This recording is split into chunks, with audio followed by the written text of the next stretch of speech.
Shalom pemirsa yang kami kasihi di dalam nama Tuhan Yesus. Kembali bersama dari kami dari studio Voice of Seven Jalan Tanjung Anom nomor 7 Surabaya. Kita akan kembali mengikuti diskusi panel Sekolah Sabat. Pelajaran ke-9 dengan judul Kontroversi di Yerusalem. Bila mana Bapak Ibu saudara-saudara rindu untuk dilayani dalam doa maupun perlawatan, Bapak Ibu boleh menghubungi nomor telepon yang ada di layar Bapak Ibu saudara-saudara. Kami dari tempat ini akan siap untuk melayani Bapak Ibu saudara-saudara bila mana Anda membutuhkan pelayanan. Adapun dua orang panelis kita pada saat ini adalah yang pertama, Pendeta Ari Depari, Gembala Jemaat Batu Hijau, NTB. Shalom Pendeta. Shalom pemirsa. Yang kedua panelis kita adalah Pendeta Sumiran Winarto, Gembala Jemaat Kalasan dan Gracia. Shalom Pendeta. Salam Pendeta dan pemirsa sekalian. Kita akan membuka diskusi panelis kita pada saat ini. Kita memohon kesediaan Pendeta Ari Depari untuk membuka dalam doa. Mari kita sama-sama berdoa. Terpujilah Engkau, ya Tuhan Allah kami, dengan kasih setia dan kebaikan-Mu yang masih memberikan kesempatan kepada kami untuk boleh kembali bersama-sama mempelajari dan menyimpulkan pelajaran yang ke-9 dari buku Sekolah Sabat kami. Dan tentunya Engkau akan memberkati hamba-hamba-Mu yang akan menyampaikan diskusi dan kesimpulan ini, dan juga semua pemirsa umat-umat Tuhan yang memiliki kesempatan untuk menyaksikannya dimanapun mereka berada. Dengan kuasa Roh Kudus yang sama, kami semua boleh mengambil pelajaran yang baik, khususnya di dalam hidup dan pelajaran hidup dari kisah Yesus dalam buku Markus. Terima kasih Tuhan atas kebaikan-Mu. Kami berdoa di dalam nama Yesus Kristus. Amin.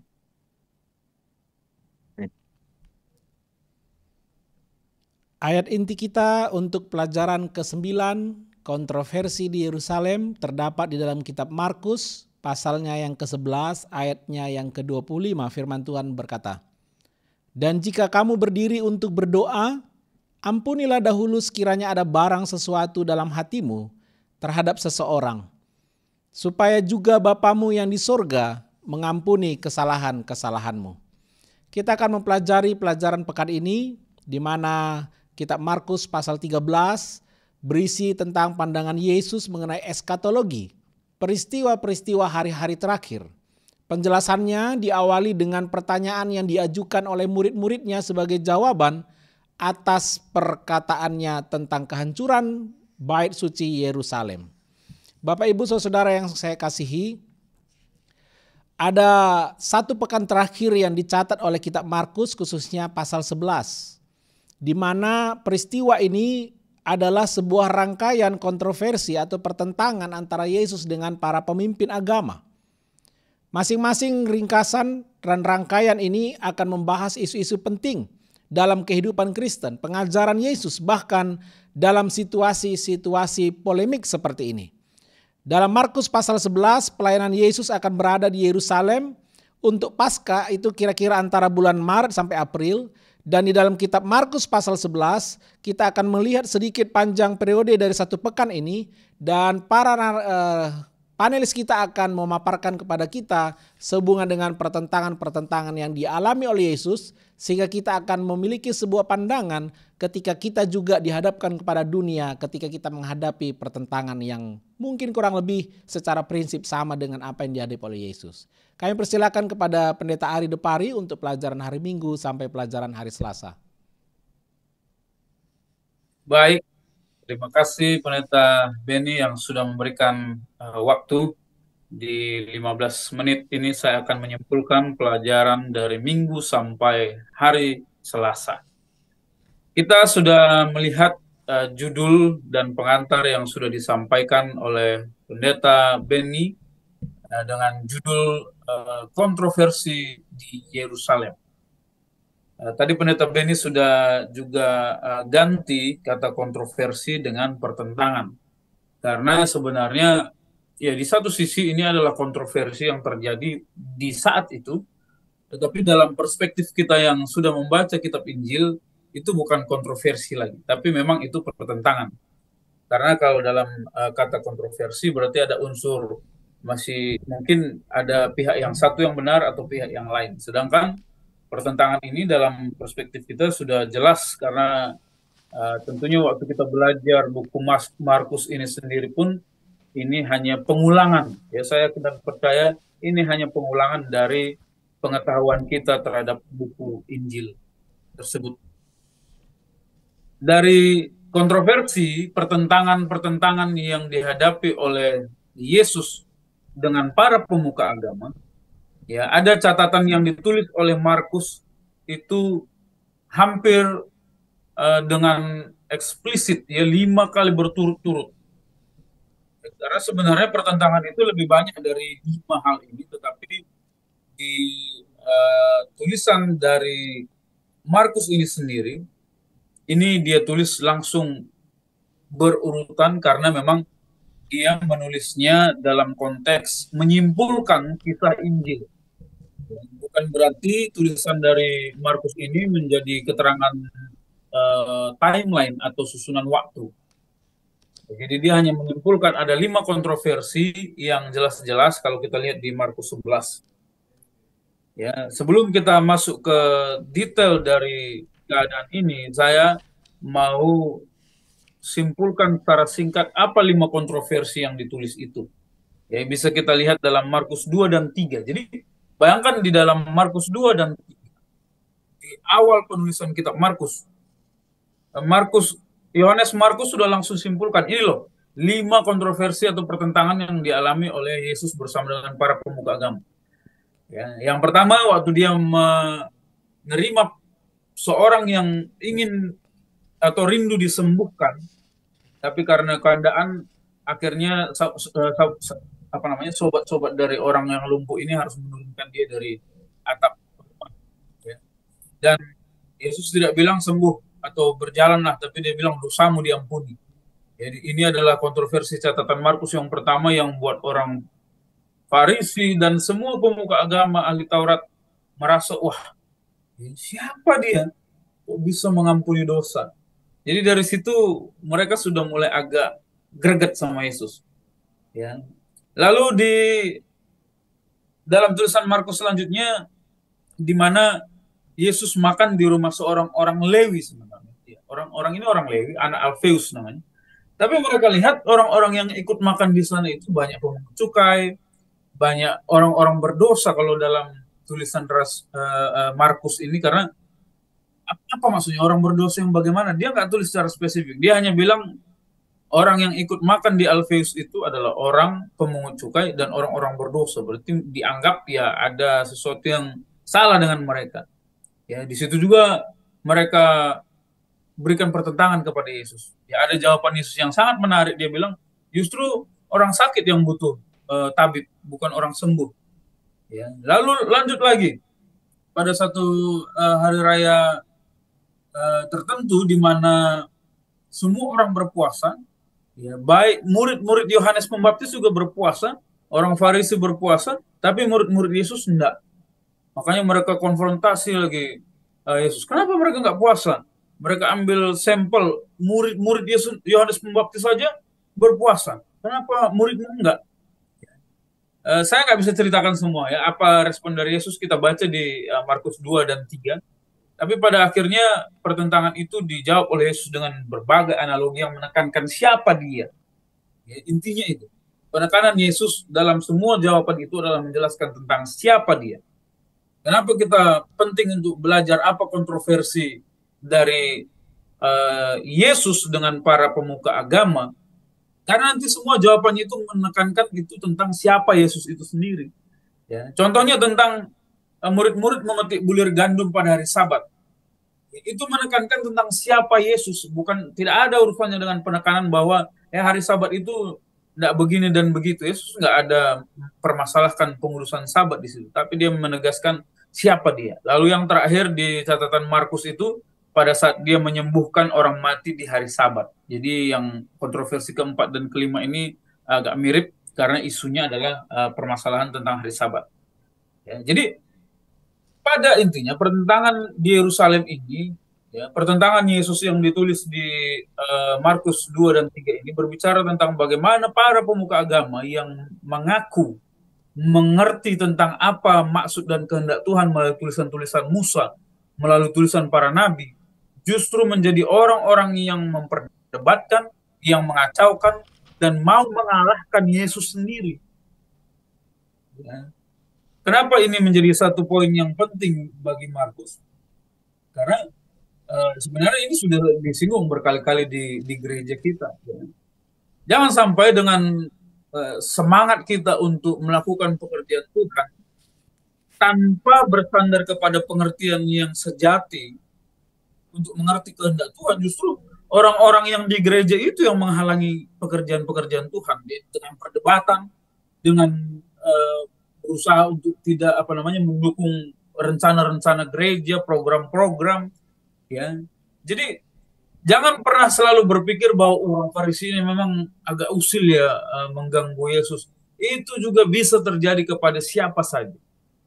Ya. Dalam apa yang saya bisa lihat dalam pelajaran kita di pertentangan ini, bahwa posisi orang Farisi, pemuka agama itu bisa terjadi kepada siapapun yang walaupun tidak punya maksud tapi berada dalam posisi menentang pekerjaan, efektivitas, dan kegiatan pelayan-pelayan Tuhan di gereja. Bisa saja. Dan itu diawali dengan kesombongan diri. Ya, orang-orang Farisi itu kan sangat pede dia untuk untuk merendahkan dan menyepelekan, bahkan tidak percaya sama sekali dengan apa yang Yesus kerjakan. Nah, dari background cerita ini, pada saat kita masuk ke dalam Markus 11, disitulah Yesus mau menyatakan satu pesan yang penting kepada orang Israel. Ya. Tidak ada maksud lain selain menekankan siapa Yesus kalau kita melihatnya melalui pelajaran rohani. Ya. Peristiwa apa itu? Disitulah Yesus masuk ke kota Yerusalem dengan satu kebiasaan yang sebenarnya tidak sering ditunjukkan oleh Yesus, bahkan hanya kali itu, karena dia bilang sebelum-sebelumnya dia menyembuhkan orang juga dia bilang jangan bilang siapa-siapa. Waktu dia kasih makan 5.000 orang mau deklarasikan dia jadi Raja Israel, dia menghilang. Ya, di sini dia masuk ke kota itu dengan keledai yang dipesan secara spesifik. Ya, pengadaannya juga menurut saya cukup unik. Ya, Yesus perintahkan murid-murid nanti ambil di daerah sini, ya daerah Bukit Zaitun itu, nanti minta kalau ada orang tanya bilang aja mau dipakai gitu. Jadi itu memang udah disetting sama Yesus, karena memang kisah ini harus dikerjakan dengan benar-benar tepat. Karena ini berhubungan dengan nubuatan yang sudah dituliskan oleh Zakaria di dalam Zakaria 9. Ya. Tentunya ini mewujudkan nubuatan itu bahwa Raja Damai itu akan datang, ya, dengan kelemah lembutan. Dia akan datang, tapi dia pakai keledai, ya, sebuah seremoni yang tidak biasa untuk kehadiran dan kampanye dari seorang raja. Karena kalau kita lihat di Zakaria itu, seharusnya raja itu memang datang dengan kereta perang, dengan kemegahan aksesoris yang luar biasa, embel-embel yang luar biasa. Tapi dia datang dengan seekor keledai muda. Ya, dan bahasa Zakaria bilang begini, dia kalahkan semua kereta-kereta kuda itu. Ya, sehebat apapun biasanya penobatan dan pawai lah, bahasa kita pawai kan biasa raja dengan prajuritnya datang begitu. Yesus hanya datang dengan keledai. Tidak ada niat untuk menyombongkan diri di situ, tetapi dia mau sampaikan bahwa dia itu memang adalah raja semesta alam yang datang dengan kerendahan hati. Ya, walaupun beberapa orang yang mengikuti euforia di situ ya kasih baju mereka, kasih daun-daun yang mau menyambut. Tapi setelah itu malamnya nggak ada terjadi apa-apa, karena menurut orang kan setelah dia deklarasi ke Yerusalem, akhirnya mungkin mereka memberontak sama orang Romawi. Tidak. dia pergi ke Kapernaum. Ya, mereka pindah ke Kapernaum yang jaraknya itu sekitar 3,2 kilometer dari Yerusalem. Ya, di situ mungkin mereka singgah di rumah Maria, Marta dan Lazarus karena mereka orang Kapernaum. Ya. Jadi ini yang bisa kita lihat bagaimana kerendahan hati Yesus dalam deklarasinya sebagai raja, tapi bukan apa yang dibayangkan oleh orang Israel. Bukan raja duniawi yang akan memberikan keuntungan kepada mereka secara politik. Ya. Lalu kita bisa lihat di besok harinya. Jadi ada 3 hari Yesus ini pulang balik ke Yerusalem dengan maksud khusus sebenarnya. Ya. Khusus yaitu untuk menyampaikan kepada orang-orang Farisi, pemuka agama seluruhnya secara umum tentang siapa sih sebenarnya dia. Karena selama ini orang Farisi sudah ikuti dia ke pelosok daerah Yudea, kan? Tapi ini dia langsung masuk ke Yerusalem supaya bisa sampaikan kepada mereka. Tapi semua kejadian ini disebut sebagai kontroversi, pertentangan, karena pada akhirnya orang pemuka agama itu tidak bisa mengerti apa maksud Yesus. Lalu dalam kisah ini ada 2 ekstra cerita yang kalau kita pikir apa hubungannya, tapi ini memang sangat esensial di dalam pertentangan Yesus dengan orang Farisi. Ya, kalau penulis sekolah sahabat kita ini bilang sandwich story. Ya, sandwich story itu ya kisah yang bersamaan, tapi itu ada gunanya, ya, bereratan kaitannya. Yang pertama itu kita bisa melihat tentang pembersihan Yesus di bait suci. Ya, tiba-tiba dalam perseteruannya, pertentangannya di Yerusalem ini, Yesus melihat bait suci, ya, dan dia melakukan satu tindakan yang tidak pernah dibayangkan oleh siapapun waktu itu. Bahkan saking luar biasanya itu tindakan orang-orang Farisi, pemuka agama yang sebenarnya cukup banyak di tempat itu, tidak punya kuasa untuk buat apa-apa. Ya. Ini sebuah cerita yang umum menurut saya, yang sudah kita berkali-kali sudah kita terima, dan kita hanya bisa langsung masuk dalam pelajaran sekolah sahabat ini mengerti kenapa itu harus dilakukan oleh Yesus. Apakah Yesus emosi melihat orang jual beli di sana? Ya bukan hanya masalah itu. Yang pertama di sini dikatakan sebenarnya bait suci ini adalah satu ilustrasi yang melambangkan bagaimana Tuhan menawarkan keselamatan itu kepada manusia. Ya. Tetapi kesalahpahaman bangsa Israel yang sombong itu menjadikan semua upacara itu sebagai upacara lahiriah yang pada akhirnya tidak ada hubungannya dengan keselamatan. Ya. Saya harap kita mengerti kenapa Yesus geram di situ. Karena Yesus sudah mau sampaikan rencana keselamatan itu kepada manusia, tapi justru mereka ambil satu pelajaran yang tidak ada hubungannya. Bahkan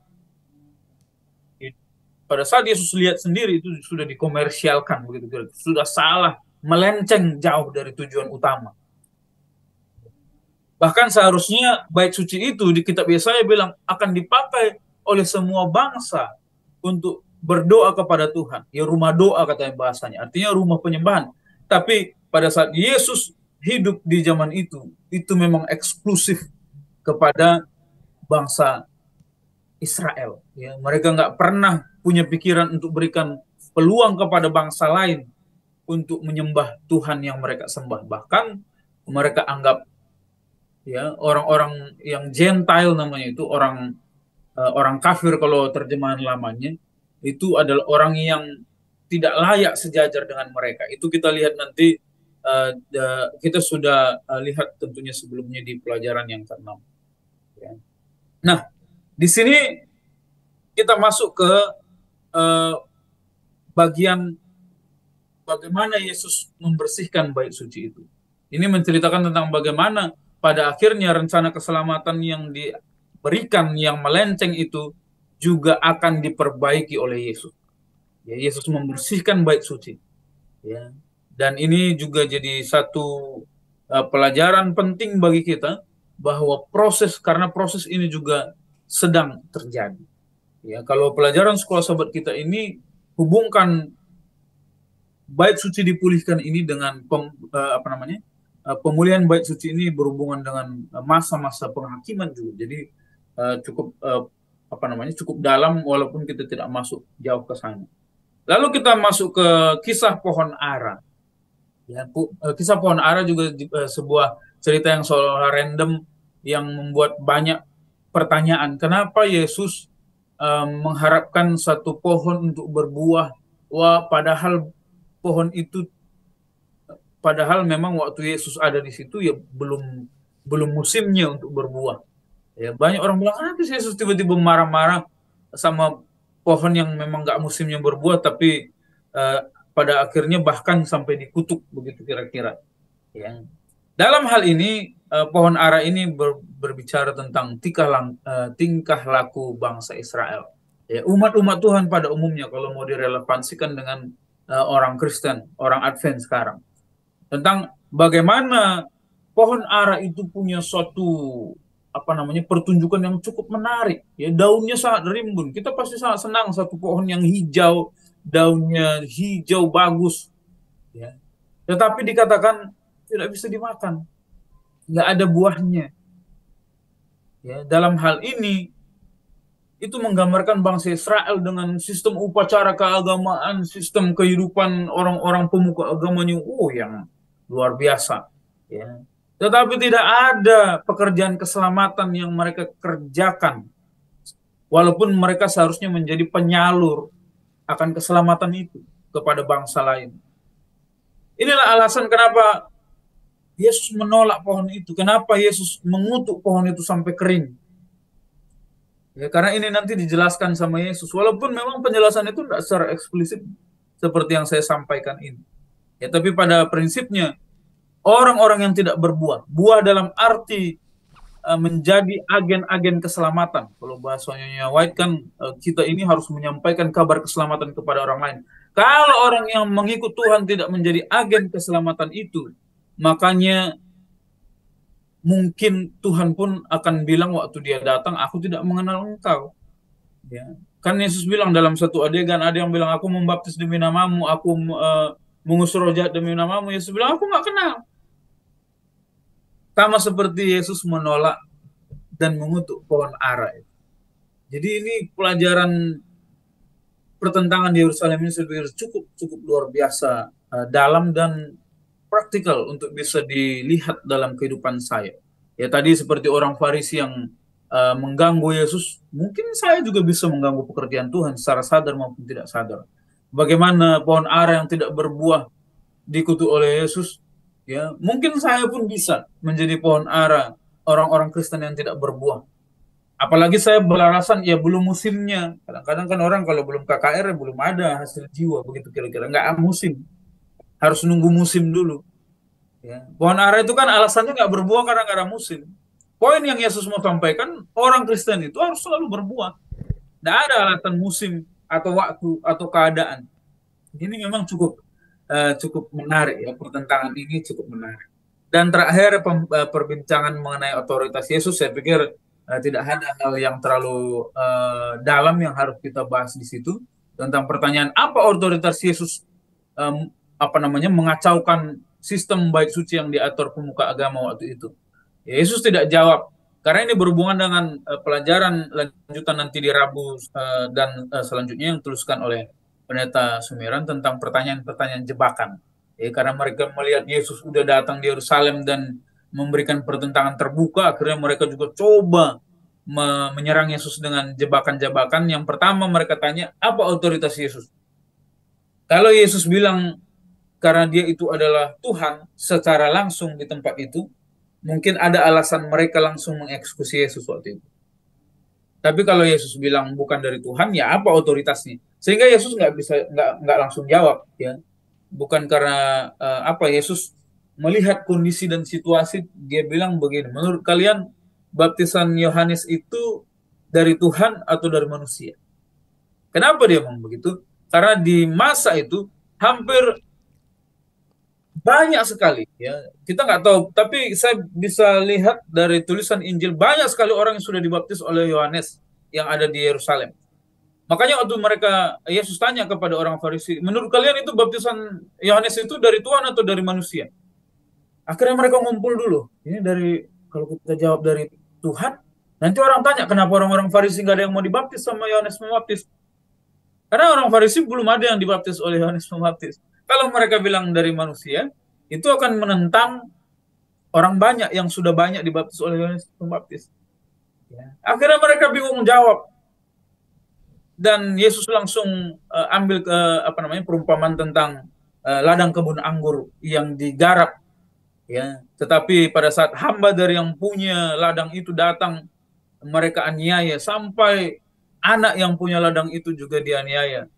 Dan mereka sadar orang yang menganiaya itu, yang Yesus singgung itu adalah mereka sendiri. Mereka sebenarnya sudah sangat geram sama Yesus waktu itu. Karena Yerusalem kontroversi ini, pertentangan Yerusalem ini menjadikan pemuka agama itu semua mati kutu di hadapan Yesus.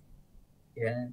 Jadi ini menjadi satu bagian yang menarik menurut saya sebagai kesimpulan dari pelajaran dari hari Minggu sampai hari Selasa, dan dalam pertentangan orang Farisi, pemuka agama secara umum di hadapan Yesus dengan jebakan-jebakan mereka akan dilanjutkan oleh Pendeta Sumiran. Terima kasih.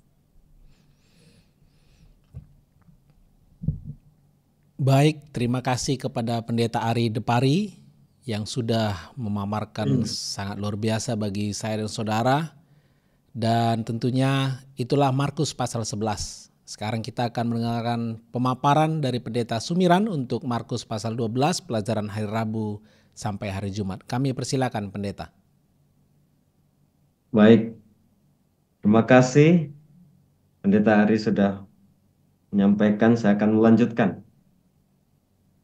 Setelah para ahli Taurat, orang Farisi, para imam dan tua-tua, mereka semakin membenci Yesus, ya, apalagi ketika mereka diibaratkan dengan perumpamaan penggarap-penggarap kebun anggur. Demikian juga diumpamakan dengan pohon ara. Lalu setelah mereka sakit hati tetapi tidak bisa berbuat apa-apa, maka kita melihat di dalam pelajaran yang ke Rabu dengan judul tanggung jawab duniawi dan hasil surgawi, maka para ahli Taurat, para imam dan tua-tua itu menyuruh kepada Yesus. Kalau kita baca di dalam Markus 12 ayat 13, di sana katakan, kemudian disuruh beberapa orang Farisi dan Herodian kepada Yesus untuk menjerat dia dengan suatu pertanyaan. Jadi para tua-tua imam ini mengutus orang Farisi dan Herodian. Menarik sekali dalam pelajaran kita pada saat ini, kontroversi atau pertentangan di Yerusalem, karena pihak-pihak yang bertentangan dengan Yesus ini sebenarnya adalah pihak-pihak juga yang bertentangan satu dengan yang lain. Contoh di sini adalah Farisi dan Herodian. Itu sebenarnya mereka bermusuhan. Karena Farisi ini adalah kelompok agama di Yahudi. Kemudian Herodian ini adalah kelompok politis. Mereka adalah pengikut setia dari dinasti Herodes. Sehingga kita bisa melihat kenapa orang Farisi membawa orang Herodian. Sudah pasti orang Farisi ingin ada saksi yang akan memberatkan Yesus melalui pertanyaan yang mereka ajukan. Orang Herodian ini adalah orang-orang pemerintahan Herodes. Sehingga pertanyaan yang mereka ajukan kepada Yesus adalah pertanyaan yang berkaitan erat dengan pemerintahan.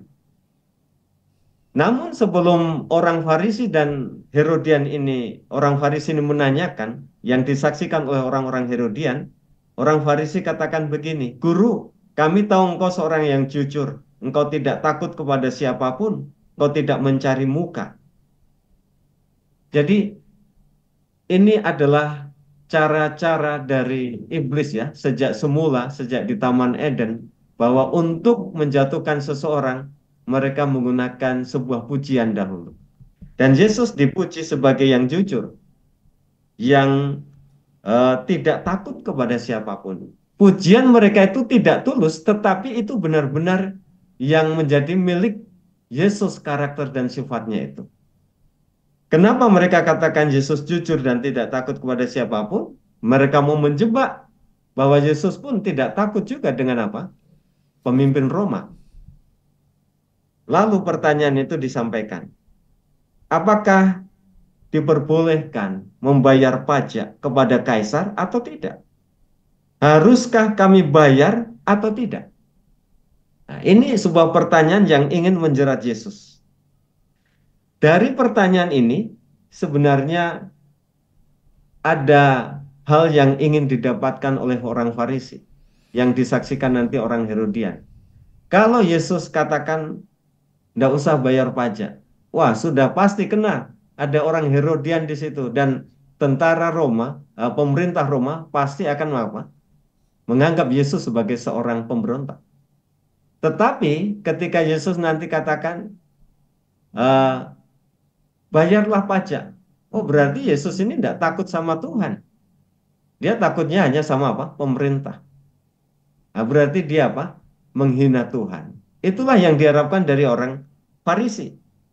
Tetapi kita melihat bahwa Yesus tahu kemunafikan dari orang Farisi ini. Dia mengatakan, mengapa kamu mencobai aku? Dan mereka tidak apa? Tidak menduga Yesus memberikan sebuah jawaban, bawa kemari 1 dinar supaya kulihat. Lalu mereka bawa dan Yesus bertanya, gambar dan tulisan siapakah ini? Mereka menjawab, gambar dan tulisan kaisar. Jawaban Yesus di dalam Markus 12 ayat 17, berikan kepada kaisar apa yang wajib kamu berikan kepada kaisar, dan kepada Allah apa yang wajib kamu berikan kepada Allah. Ini adalah jawaban yang tidak diduga oleh orang Farisi maupun Herodian. Mereka mendengar jawaban ini sangat keheranan. Karena tidak ada satu celah sedikit pun untuk mempersalahkan Yesus. Dari pihak Herodian sebagai pengikut Herodes, dinasti Herodes yang sangat mencintai Herodes, Yesus telah mengatakan, berikan kepada kaisar apa yang kamu berikan. Yesus taat kepada apa? Pemerintah. Dia adalah pemerintah berasal dari sorga. Tuhan yang memiliki jagat raya ini, tetapi dia mengajarkan kepada umatnya, ya taatlah kepada pemerintah. Bayarlah pajak. Ya ini sebuah pelajaran yang sangat berharga, karena tadinya bagi orang Farisi, bagi orang Yahudi, mereka itu sangat apa? Sangat marah kalau disuruh bayar pajak. Apalagi Romawi itu adalah bangsa yang menjajah mereka. Bagi mereka membayar pajak itu tidak perlu, yang penting kepada Allah. Tetapi Yesus mengajarkan, taatlah kepada apa? Pemerintah. Kemudian kita juga bisa melihat bahwa Yesus pun mengajar mereka juga untuk taat kepada Tuhan. Jadi di dalam pelajaran kita dikatakan oleh Ellen G. White dalam Alpha Omega jilid 6 halaman 228 katakan, sementara tunduk pada undang-undang negara dengan damai, mereka harus memberikan kesetiaan mereka yang utama kepada Allah setiap saat. Jadi inilah jawaban Yesus yang memberikan juga pelajaran bagi para pendengar yang waktu itu ada. Selama ini mereka masih bingung, bayar pajak enggak sih sama orang Romawi ini, pemerintah Romawi? Kan lebih utama itu kepada Allah, kepada pemerintah enggak usah. Tetapi jawaban itu telah menimbulkan sebuah pemahaman yang baru bagi orang Israel, orang Yahudi sendiri, bahwa mereka pun diajar untuk taat. Jadi ada tanggung jawab kita di dunia ini, membayar pajak, taat kepada pemerintah, dan kita pun tentunya bersukacita karena itu ajaran Yesus juga untuk taat kepada pemerintah. Dari sini gagallah rencana dari orang Farisi dan Herodian. Mereka tidak bisa mempersalahkan Yesus sedikit pun. Lalu dia utus orang Saduki. Kalau kita perhatikan, baik orang Farisi maupun orang Saduki, mereka adalah para kelompok agama. Tidak heran Kalau di dalam ayat inti kita katakan bahwa jika kamu berdiri untuk berdoa, ampunilah dahulu sekiranya ada barang sesuatu dalam hatimu terhadap seseorang, supaya juga Bapamu yang di surga mengampuni kesalahan-kesalahanmu. Mereka adalah orang-orang beragama, tetapi sementara mereka beribadah kepada Tuhan, mereka telah merencanakan kejahatan, bahkan pembunuhan kepada Yesus. Bukankah ini sebuah agama yang kontroversi juga? Karena mereka secara lahir menyembah Allah, tetapi di hati mereka membenci apa? Yesus, oleh karena jawaban-jawaban yang diberikan. Pada waktu orang Saduki ini datang kepada Yesus, kita melihat bahwa kelompok Saduki dan Farisi ini juga bertentangan.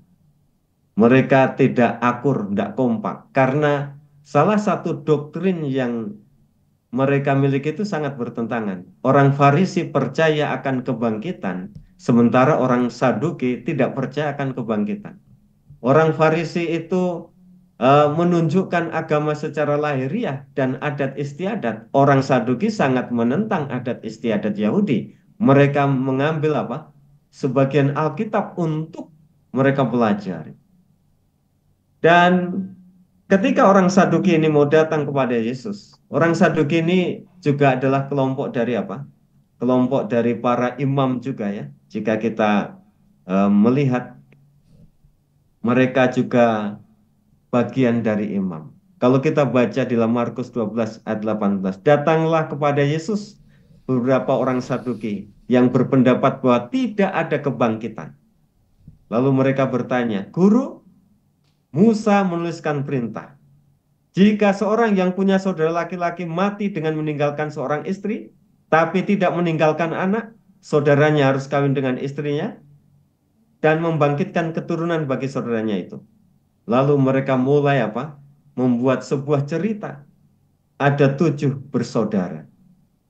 Pertama kawin dengan perempuan, lalu orang itu mati. Tidak punya keturunan. Yang kedua juga mengawini, lalu mati, tidak meninggalkan keturunan. Seterusnya sampai yang ke-7. Dan mereka mulai menjebak Yesus. Pertanyaannya adalah, nanti kalau di sorga, yang mana suami sahnya? Nah, ini pertanyaan yang ingin apa? Menjebak Yesus. Dan orang Saduki ini ingin memiliki 2 hal dari pertanyaan ini. Yang pertama adalah dia ingin menyerang orang Farisi bahwa memang kebangkitan itu tidak ada. Yang kedua, mereka juga ingin merendahkan Yesus dengan ajaran-ajarannya. Tetapi kita bisa melihat jawaban Yesus ya.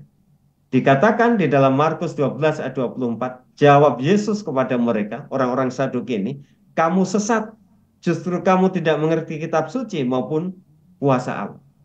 Jadi orang Saduki ini adalah orang yang mempelajari Alkitab, tetapi mereka sesat. Inilah jawaban Yesus. Dan ini menjadi sebuah pukulan telak bagi orang Saduki. Sebagai seorang yang mempelajari Alkitab, mereka justru tersesat. Ya, ini pelajaran yang berharga bagi kita semua, umat-umat Tuhan. Jangan sampai kita mempelajari Alkitab tetapi kita tersesat. Kebutuhan mereka, baik orang Farisi maupun orang Saduki ini adalah apa?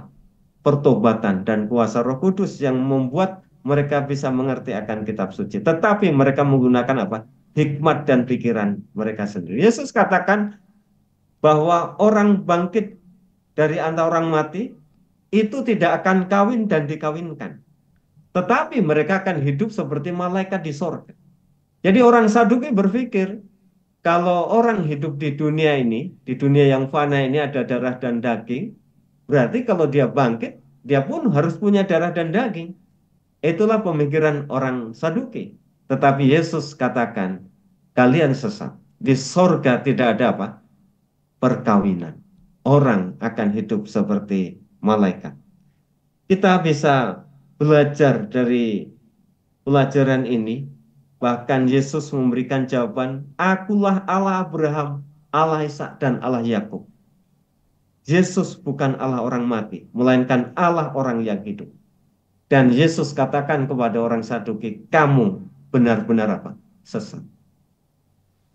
Dari kisah ini kita bisa mendapatkan sebuah pelajaran bahwa baik orang Farisi, orang Herodian, orang Saduki yang berusaha untuk menjebak Yesus, mereka justru mendapatkan sebuah jawaban yang sebenarnya jika mereka mau mendengar apa yang Yesus sampaikan dan introspeksi diri, lalu bertobat, maka kerajaan surga pun akan menjadi bagian mereka. Namun, apa yang terjadi adalah mereka semakin mengeraskan hati terhadap jawaban Yesus ini. Kita tidak boleh mengeraskan hati untuk setiap perkataan Yesus, walaupun perkataan itu mungkin akan mengoyak hati kita ya, seperti orang Farisi maupun orang Saduki. Lalu setelah gagal orang Saduki, mereka mengirim seorang ahli Taurat. Di dalam ayat 28, pelajaran kita hari Kamis katakan hukum yang paling utama. Orang Farisi menganggap bahwa yang penting itu hukum 1-4, kasih kepada Allah. Kasih kepada sesama yang dimulai dari hormatilah ayahmu dan ibumu itu bagi mereka adalah hukum yang tidak terlalu penting.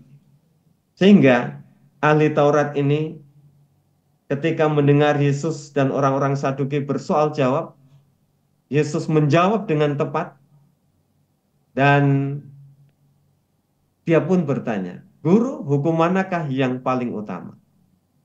Lalu Yesus katakan yang terutama ialah, dengarlah hai orang Israel, Tuhan Allah kita, Tuhan itu Esa. Kasihlah Tuhan Allahmu dengan segenap hatimu, dengan segenap jiwamu, dengan segenap akal budimu, dengan segenap kekuatanmu. Dan hukum yang kedua ialah, kasihlah sesama manusia seperti dirimu sendiri. Tidak ada hukum lain yang lebih utama daripada kedua hukum ini. Jadi posisi kedua hukum ini sama di hadapan Allah, di hadapan Yesus. Sehingga ahli Taurat ini ketika mendengarkan jawaban Yesus, dikatakan bahwa dia jujur terhadap jawaban Yesus dan terhadap dirinya sendiri. Dari mana kita tahu? Di dalam Yohanes 12 ayat 32, ahli Taurat ini katakan kepada Yesus, tepat sekali guru, benar katamu bahwa dia Esa dan bahwa tidak ada yang lain kecuali dia. Ahli Taurat ini setuju dengan apa yang Yesus jawab.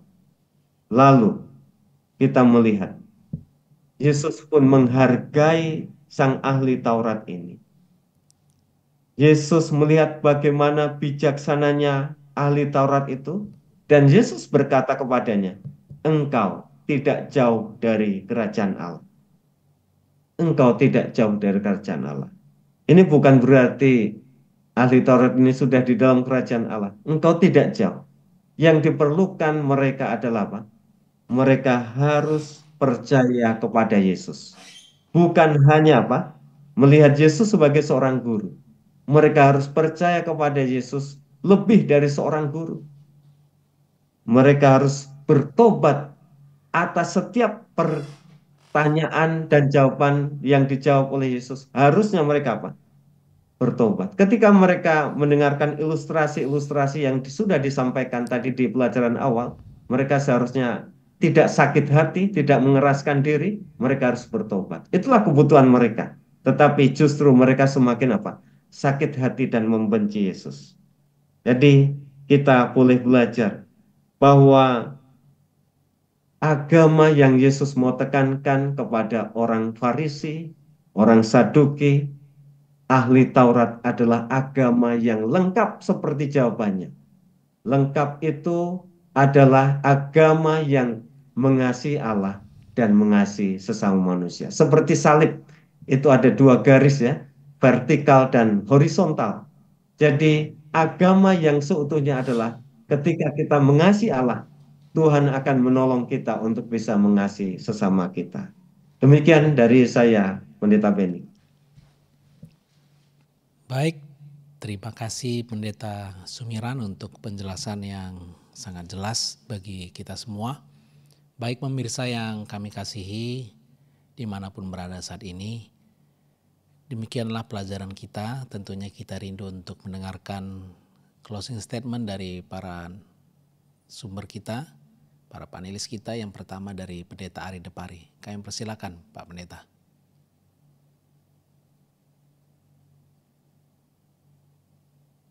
Baik, terima kasih Pendeta. Sebagai closing statement dari saya di akhir sesi kita pada saat ini, dalam pelajaran hari Minggu sampai Selasa ada 3 poin yang penting yang sebenarnya saya juga sudah singgung tadi. Yang pertama mengenai pertentangan Yesus sendiri terhadap orang-orang Farisi, di mana dalam berbagai kondisi kehidupan kerohanian kita juga harus berhati-hati agar tidak berada dalam posisi orang-orang Farisi dan pemuka agama secara umumnya, di mana kesombongan mereka menjadikan satu sifat yang dipakai oleh setan ya untuk menentang akan proses keselamatan yang sedang dikerjakan oleh Tuhan itu sendiri. Jadi dengan kesombongan orang-orang Farisi, ya Tuhan pun mereka salahkan. Jadi itu cukup menarik menurut saya, dengan kesombongan mereka yang merasa lebih tahu, lebih mengerti, Tuhan pun mereka salahkan. Itu bisa terjadi kepada saudara dan saya dalam kehidupan ini. Ya, tentang bagaimana kita menjadi orang-orang yang merasa lebih benar, lebih tahu daripada orang lain. Secara nyata itu banyak terjadi di kehidupan rohani, bahkan kehidupan komunitas gereja. Lalu yang kedua tentang pohon ara, di mana Tuhan akan menolak pohon-pohon yang tidak berbuah, walaupun pohon itu tumbuh dengan baik. Ya, pohon ara yang di kasus yang digambarkan Yesus ini adalah pohon yang tumbuh dengan baik. Ya, dia mungkin jadi orang yang bagus, setia ibadahnya, semua hal ibadah dia lakukan dengan baik sama seperti orang-orang Israel, tapi dia tidak berbuah. Ya, berbuah dalam hal ini tidak bicara buah-buah lain. Mungkin ada kita bilang buah roh dan lain sebagainya. Mungkin secara tidak langsung ya. Tapi di sini bicara tentang buah yang adalah keselamatan itu sendiri. Bahwa kita harus menghasilkan buah. Kita harus menghasilkan jiwa-jiwa baik secara langsung maupun tidak langsung.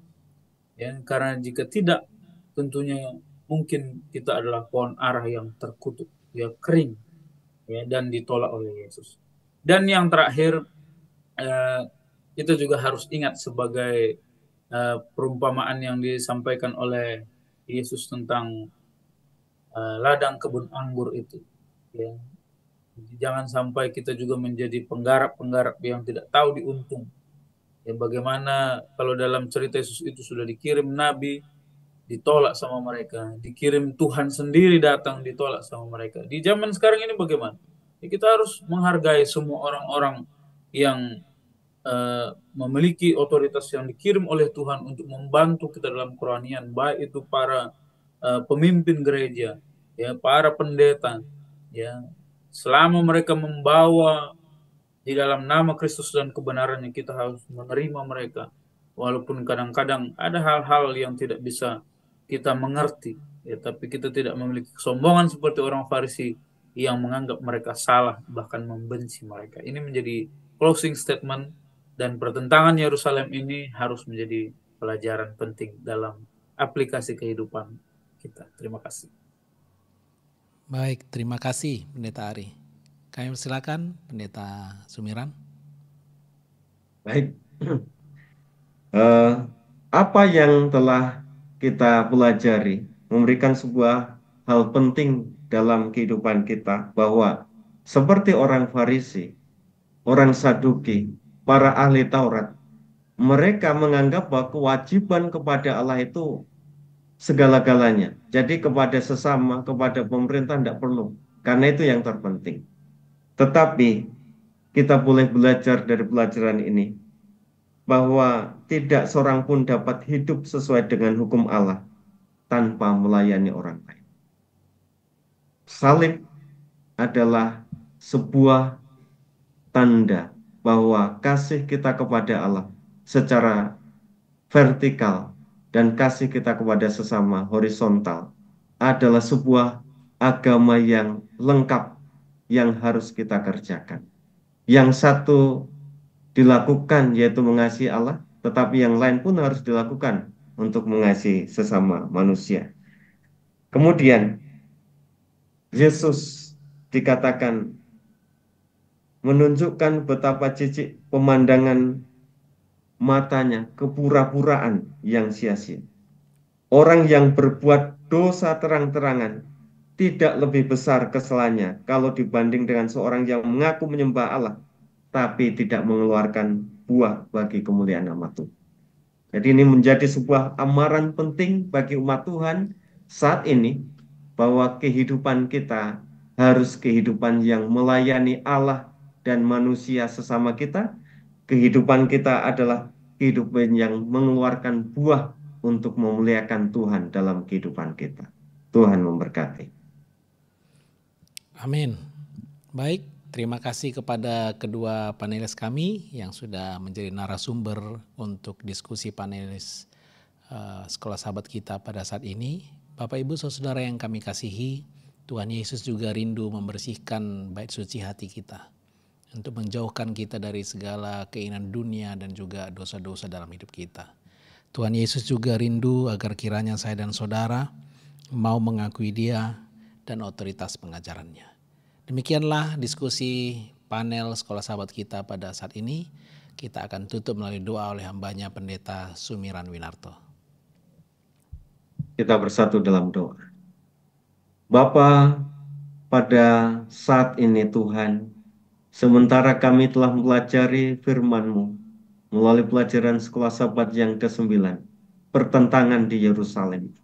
Biarlah hati kami akan boleh diubahkan untuk boleh melihat setiap pelajaran yang Yesus berikan di tengah-tengah pertentangan itu. Pelajaran yang bermakna bahwa Tuhan sedang mengajar kami untuk boleh melayani Tuhan dan melayani sesama kami. Tuhan, tolong kami masing-masing di dalam hidup kami. Kami boleh mengutamakan setiap hukum yang Tuhan telah berikan.